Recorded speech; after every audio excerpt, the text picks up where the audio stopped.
Kita ada CVG GS Triple Black R1250. Kau dah tengok keunikan dia. Depan dia didatangkan dengan dia punya headlamp ni. Dia siap dengan ni yang warna hijau. Lepas tu dia punya windshield ni memang lawa.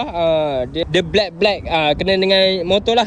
Sebab dia triple black kan. Tapi special dia, kunci dia memang unik, lain daripada yang lain.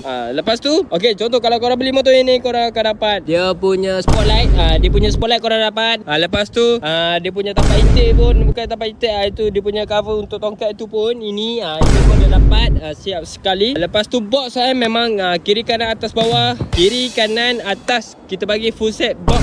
So ini dia punya tank lah. Dia punya tempat kunci ni pun dapat sekali dengan dia punya sarung. Ini bukan ini sarung ini sarung.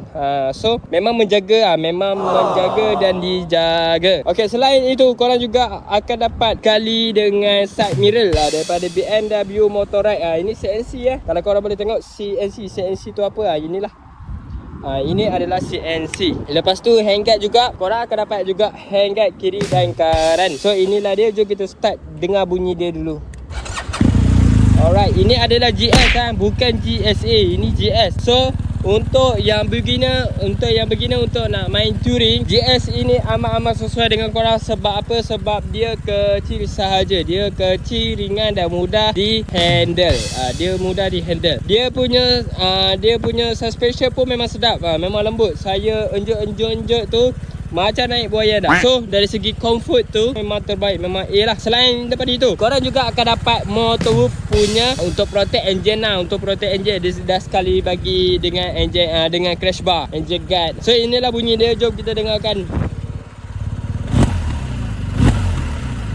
So mileage dia sangat-sangat rendah. Saya boleh cakap mileage dia betul-betul rendah. Sangatlah, memang tersangat jackpot. Memang terpaling jackpot. Memang jackpot. So di mana nak dapatkan? Carilah motor ni di Motorcycle Sales Center di Petaling Jaya. Okay, apa-apa korang DM kita. Okay, bye.